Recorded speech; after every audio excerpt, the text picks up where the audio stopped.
championnat bantale nawetaanu saay bool kon cette saison on voit que ni man temps soto mi yako aussi man temps soto ñoo championnat bantale du nawetaanu kon mais il repose est-ce que il repose non parce que les playoffs on joue si mon modèle de jeu le monté en national national mo no régional ben national national 2 ok ça c'est bien. Et d'abord félicitations le parcours le personnel moment d'abord je pense que je vois que ñu ne carrière ci loolu mais qui a eu d'abord du moins la lutte pour ceux qui ne te connaissent pas parce que bon jamaa yi moom bindu laa peut-être avant boo ko nee joué club de Lidia UCAS joué catégorie en junior ou senior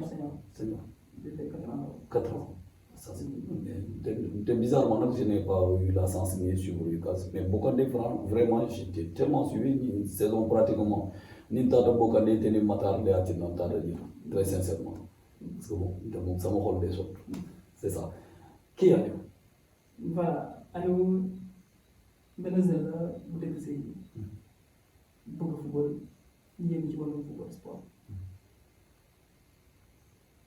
Aliou jaamal la fii laa juddoo fii laa màggee presque fii laa defee ma première sortie génn Ziguinchor la woon ma Olympique de Ziguinchor 2020 sama trompe dem naa ko catégorie junior dem naa benn saison après jamono corona ñu arrêté bi ma ñibbisi ma ñibbisi fii après naa daan jot ma dem Mbour nekkoon naa Mbour kii moom mooy Magadane Magadane laa dem foofu kii mooy grand mu ngeen Sédhiou bi mu ngeen fii si koñ bi pour am na koo xam ne benn grand bu gàtt la kii bon peut-être seen génération la ne Ibou Niang ok c'est un copain voilà moo yor année boobu mu def foofu benn année après ma ñibbi si nekk fii après amoon naa benn blessure nag ma ñibbi nekk Sédhiou ma dem UCAS ma nekk ak football 2 matchs 3 matchs après ma déggoo ak nekk Mbour foofu. mais situation Mbour tu n'as jamais joué le championnat. Non. Bon, en fait, d'abord, on revient un tout petit peu par rapport à Ziguinchor. Parce que, d'abord, qui dit Ziguinchor dit Casa Sport. Tu n'as jamais effectué de test Casa Sport, Ziguinchor ou autre. Finalement, sans son des opportunités viennent y a rejeté ou quelque chose comme ça. Non, de l'union, parce que bu ma demee Ziguinchor temps booy xam nga man daal ñëw nañu foofu après ñu convoqué ñu c'était 4 ans éléments ñu jëloon te ma ñu proposé samay copains ñu ne ma foofu ay affaires domestiques genre Casa Sport domestique bu jékki-jékki dem moo genre da ngay préparé si détail laa ko après ma xaw a ragal jamono booy laa woon ma xaw a ragal tamit bon peut-être la sensibilité aussi mais d'accord biri Moutana il y a eu UCAS qu'est-ce qui a changé pendant parce que 4 ans quand tu me dis je de 4 ans et que 4 ans je n'ai jamais suivi tes matchs en réalité pour dire vrai mais pourquoi ce changement tu quittes Bokan UCAS pour rebondir avant UCAS j'étais à qui c'est Antane FC ouais Antane amoon na jamono UCAS am Antane laa nekkoon sama coach kii la woon mooy ku yor moom actuellement Draman fii mon entraîneur je pense 2 saisons moo yor année boobu ma def foofu benn année après mu ñibbi si waat après équipe boobu tas après mu ñëw UCAS ok UCAS aujourd'hui quoi UCAS tu as joué combien de matchs en UCAS UCAS dama doon football match yëpp en senior enseignant qui est surclassé junior senior coupe du Sénégal où tu jouais comme junior championnat ok promotionnel que la terre lui soit légère quoi parce que en cas si une banque les monter en classe de première quoi c'est vraiment un ami important en fait bi transition que tu as des bons UCAS il y en a un beaucoup mais pourquoi ce changement c'était difficile c'était un choix très difficile mais lorsque amoon naa ay grand am damay laajte dama bëgg dem foofu parce que defoon naa tam saison bu baax après ma gis gars yi ma contacté Aliou Sarr coach Aliou Sarr fan la commencé gis ma am benn match bu ñu dem football fii contre Cameroun centre nawetaan daaw fa la ma gis laajte sama góor ne ma jokkoo après ma dem laajte ñu ne ma ICAS moo nekk ci palier bu mag bi ñii régional lañ ñëwee ñii national bi lañ ñëwee ma ne man tante naa ICAS ba soo def naa presque 4 ans ICAS également boo ko formé war nañu ñu bëri également touché si moom bu ko montré ñu football après si laa jëlee décision sama bopp ma ne bàyyi ma dem comme régional grave bàyyi ma dem comme régional ñu monté ñu ko série am mën a am ñaari national parce que ICAS yegg na national mënu poussé ko mënu foofu maintien cette année ma ne pourquoi pas si am beneen kii équipe boo xam ne national de la nekk national mu dem ba national bi incha allah ñoom c'était ça le challenge quoi en fait challenge loolu quoi pour ite benn défi la doro ok bokkande outsider lo les gens ils m'ont calculé comme abitaria la ñame nanon ko ay monté mul ma calculé mo ñam mais qu'est-ce qui a été un déclencheur le déclic c'était quoi biri fu do non bokkande bu may dem foofu na jam jamono mooy nu am do football parce qu'il y avait des grands joueurs là équipe baalu ni toll mooy mën nga ni jëre ni moom for mentalement doo dem parce que ça c'est vrai isa ñal nañu mooy baasu noonu genre am ñoom abu wo ñoom iga toll mooy nu avant ngi ay fam ci la ko ñam pour ñu football il faut que concurrence au but il faut que ñoom dañuy def benn il faut nga def ko ñaar ci s'entraîne une fois dans la journée da nga war a 2 3 pour yere sans so mu ci foofu quoi te si la demee ma ne man damay football force man tout dans le dire football amul ségrégation man damay ne bu ma demee si ay dem fi football force mu ne coach mu nekk coach ma demee football man loolu mooy sama ouais muy la mentalité ça je peux en témoigner parce que au moins j'étais vu grandir mais mon déclencheur de Tidjeto c'était quoi tes premières séances d'entraînement avec coach Alex Sarr parce que je ne te le cache pas sans un cas nous en off Aliou Ngomoulo il y a 3 ans 4 ans a beaucoup évolué parce que Aliou Sarr moom yaa boo ko xamul moom football lay dund quoi man boo voyagé boo bougé bon pour la petite anecdote c'est lui mon idole ok te loolu na idole tina itam ça je te le dis je te le cache pas demain je dois l'inviter à l'émission c'est lui mon idole Billah bool ni ni ba frère numéro 10 au numéro 10 c'est à cause de lui numéro 10 au diatena c'est lui mon idole bon dégg naa ay mbiram quoi très fekke ma ko mais très élégant ma dem boogande il m'a invité ma dem foofu conquérir ma quoi ma dem foofu ma conseiller mu teg ma ci yoon quoi conseiller ma entraînement teg ma ci yoon quoi xool lu ma neex lu ma sax quoi moom football day dugg quoi ma dem des fois dama doon mën naa une fois sax jote naa moom sa terrain en plein match ñu jotee mais affaire ba tey loolu daf may sonal quoi loolu moo sonal loolu am mais jamono yi xaw ma kii mu doon ko en fait mais loolu rek la am lu may regretter suñu relation maanaam non pas le regret ce sont des choses qui arrivent ce sont des choses qui arrivent non te xali ma fa qu'il t'a beaucoup aidé parce que tout le monde est long 3 ans 4 ans Aliou a beaucoup évolué les relances propres football vraiment machallah personnellement je te le dis tout de suite je ne vois plus tes défauts à moins que tes défauts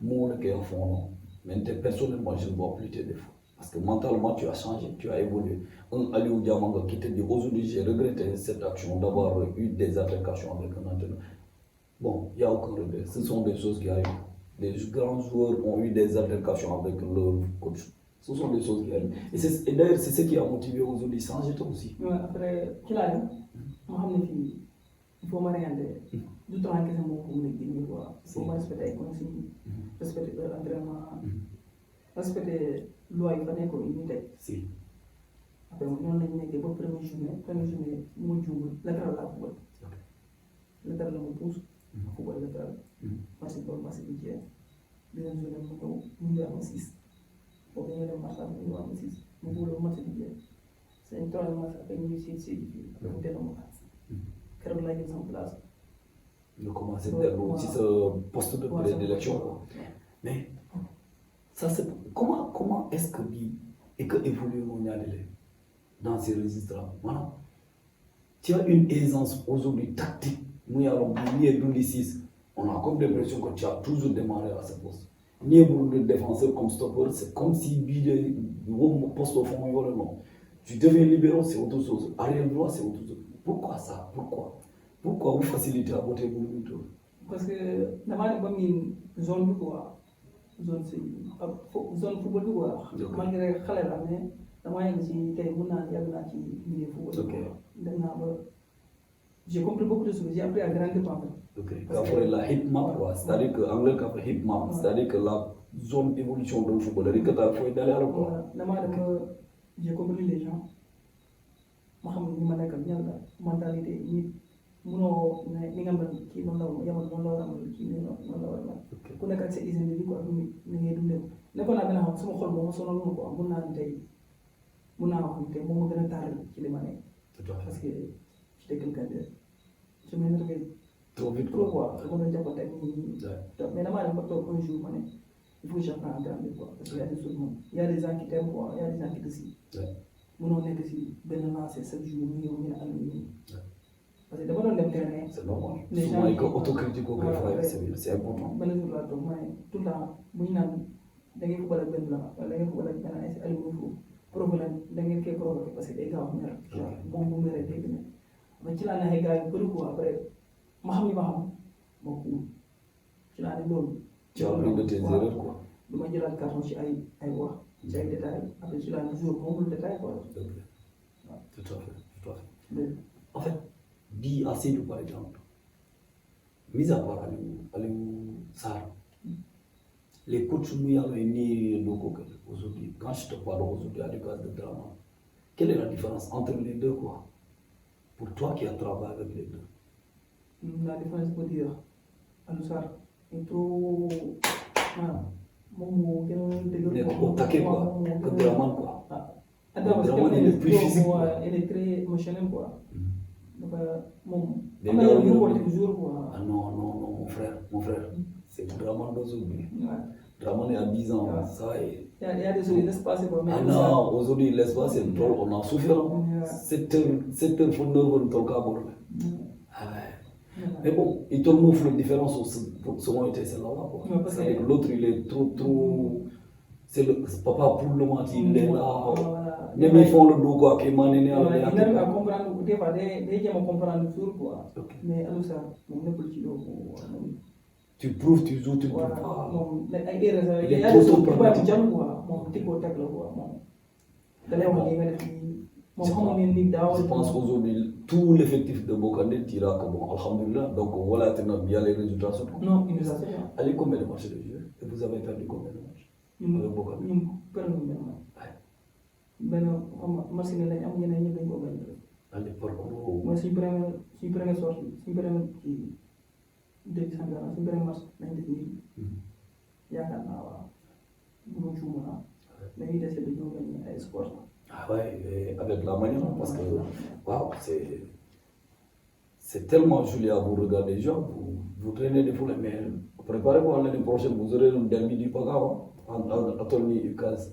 Derby bi jëlee l'année prochaine. Mais les gens disent que man yaakaar naa du derby la mais man damay naan genre derby quoi parce que te ñu joueurs yi on se connaît nous parce que c'est day ku ne am jàmm la. Mais d'où l'importance ñu ne derby parce que tous les joueurs se connaissent mutuellement. Voilà. Tous les joueurs se connaissent mun naa am sax booy am nañ booy mën a jógee kii di gars yi ñëw boobu mais am na joueurs mën a jógee boobu mais tamit. Mais voilà le mot derby surtout parce que c'est un derby vous êtes ensemble. Tournoi sans se sauter en 2008 si je ne m'abuse. On avait nos deux élèves là avec nous, mais l'autre jouait avec Entente FC, du nom de Ikaza. C'était comme ça. Mais bon, en fait, et le parcours scolaire, c'est quoi? Il y a 40 ans au niveau. Quatrième.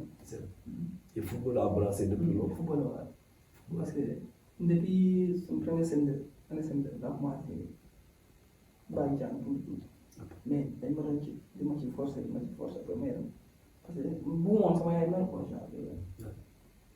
Mais aujourd'hui challenge c'est quoi selon essai avec Bokandé les deux opportunités par exemple un agent qui vient qui te demande qui te propose quelque chose du genre ay Boni Sédou ay Samba ou bien des tests un peu partout t'as jamais eu la chance quand t'as un test?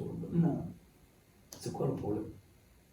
Maintenant, des fois, je me pose la question quoi, parce que tout le temps, les gens me voilà, les gens qui me connaissent même pas. Les gens m'appellent. Mais jamais, moi, je vais du concret quoi. En fait, bon, pratiquement, tu n'es pas notre premier invité. Tu aurais dû être notre premier invité, mais ça se comprend parce que dans l'état nomination, là, il y a Benoît et Néma en tant qu'adjoint d'entraîneur de Néma aussi. Je n'osais pas trop t'inviter parce que Mingé Kili. D'ailleurs, quand tu as refusé, j'avais dit à BD que ça se comprend aussi parce que dans l'état nomination. Mais pratiquement tous les jours, ils le font. Que c'est nous, on manque de bonne volonté. Footballeur de Carole, vous l'avez vu, mon maman. Comment peut-on expliquer cela quand on a un police de aujourd'hui, toi, tu évolues au niveau de Bokandé. Pourquoi les gens se posent la question, pourquoi Bokandé? Derrière Bokandé, le club, l'institution Bokandé, le club, mais derrière le club, derrière l'institution, il n'y a pas de pourquoi ça tarde?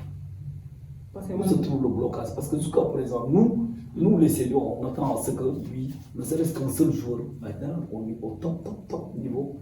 Pas en Angleterre, par exemple, en Premier League, mais au moins, ne serait-ce qu'un seul joueur. Les boulots qu'on a intérêt à évoluer dans le milieu professionnel. Même en National 2 en France, en Ligue 2 française, mais on est seulement au niveau de Bokandé. Où se trouve le blocage?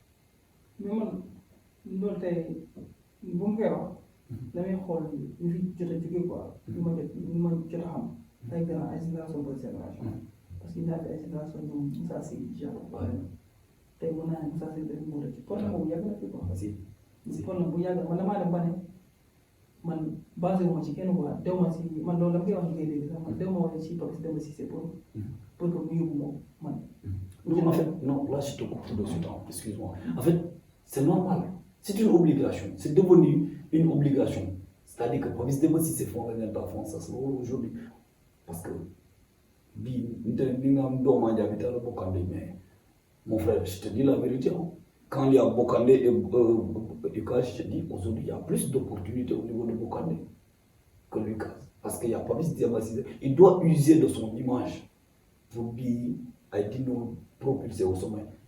Par exemple, vous avez effectué un tournoi à Dakar, au terrain des passés de CD. Parce que moi, j'étais tout le temps dans les gradins.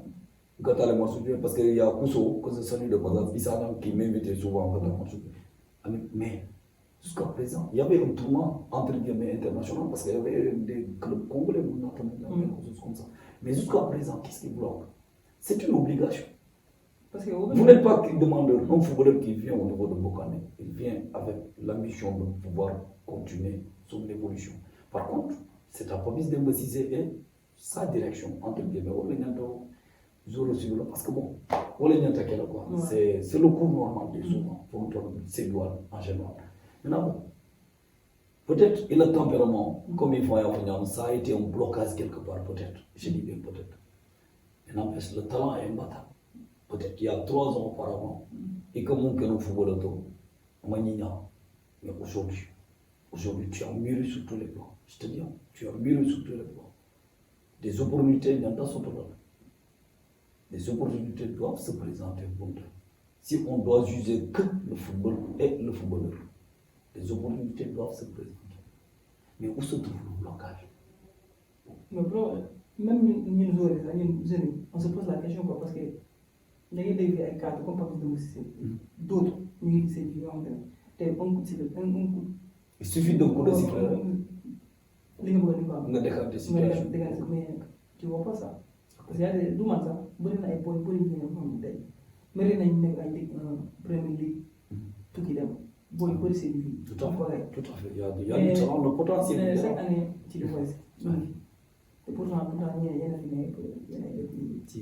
Si. C'est ça, quoi. Comme les gens, ça, football, man.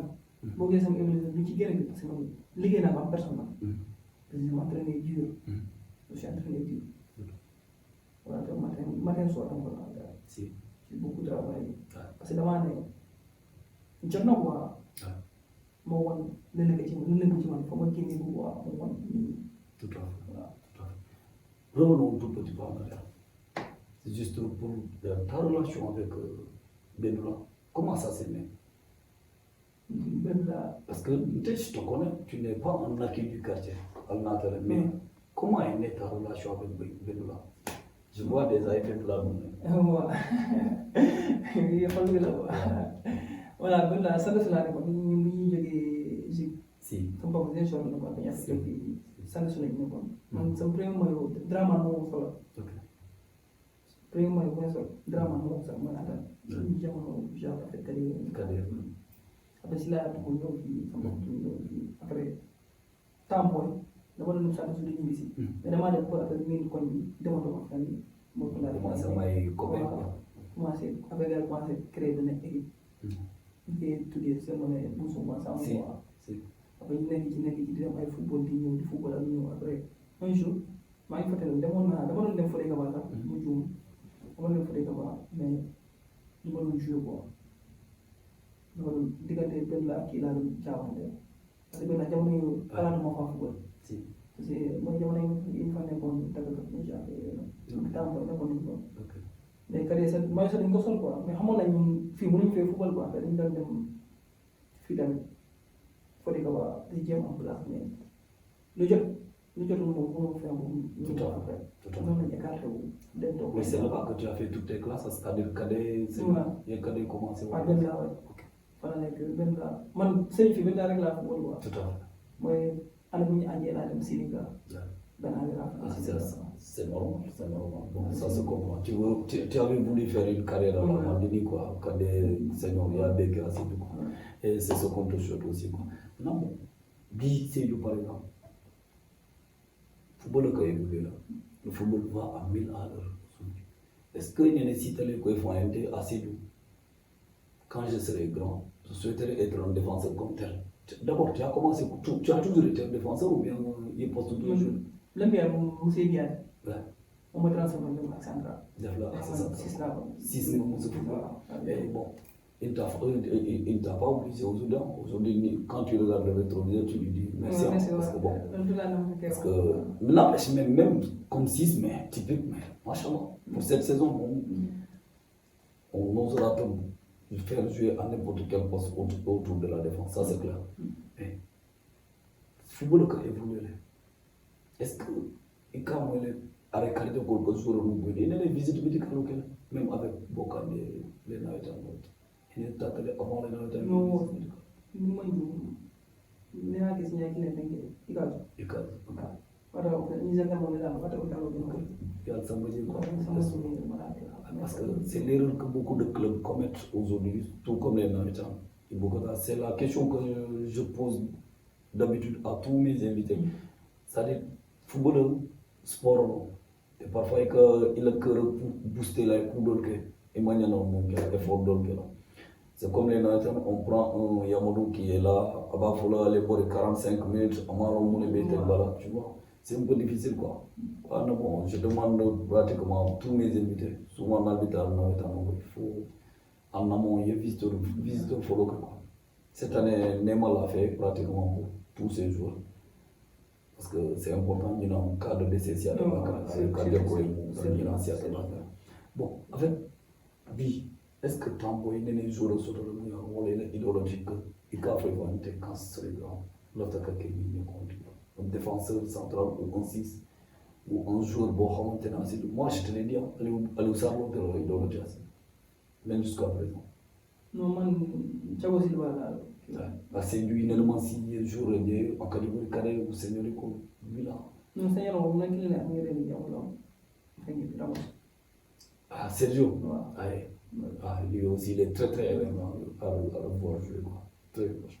Bon, allez, on arrive à la fin de l'émission. D'abord, merci du fond du cœur d'avoir répondu à notre invitation. Et l'équipe type Obi, assez dur d'abord. Il était en tant que joueur, il équipe type Obi, de sélection. Parce que la question est venue au bon moment aujourd'hui, en cas pour le mais bien au bon moment parce que notre phase nationale est trop. Bon, beaucoup disent que pourquoi en tant que sélectionné. Et puis, quand je suis souvent dans le poser, allez, souvent dans le poser question, Inch'Allah. En fait, beaucoup disent pourquoi en tant que sélection, Bini, les sélections, il est là. Et quoi équipe Burundi. Gardien, défense, système de jeu, système où on dit là 4-3-3. Quand tu dois évoluer en 4-3-3, c'est du joueur de l'équipe de Burundi. Et bien, gardien, comme gardien. Gardien. Foucault de Benula.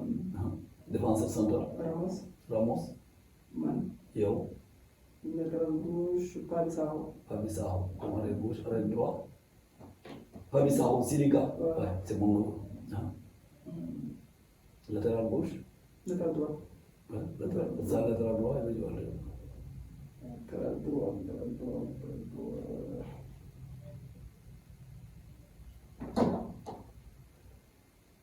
Milieu de terrain comme 6 d'abord, après on reviendra avec 6 Bouleman, Tokos. Deux 6 là, il faut le Pas une tape Tokos. Pas une tape de Benula. Kabi. Ani Tokos quoi. Ani Dos. Dos comme animateur, Dos. Ouais. Ani Duma. Santo Yankuba de Benula. Agogo Julkunda.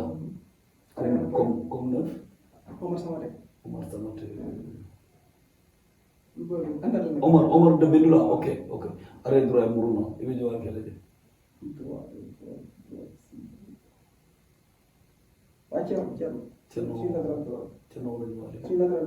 Benula, que je veux. Tcherno de Benula. Ah, mais ça, au 100% Benula, comme coach, il veut jouer à quel âge? Comme entraîneur? Alexandre. Ah ouais, ça c'est normal. Oui, qui vont te difficile là. Merci vraiment. On arrive à la fin de l'émission. Vraiment, merci. On te souhaite bon sens pour la suite de la compétition et on te souhaite une excellente saison. Mais on va tourner pour le derby du Bakao à Zidane. Allez, merci. À bientôt.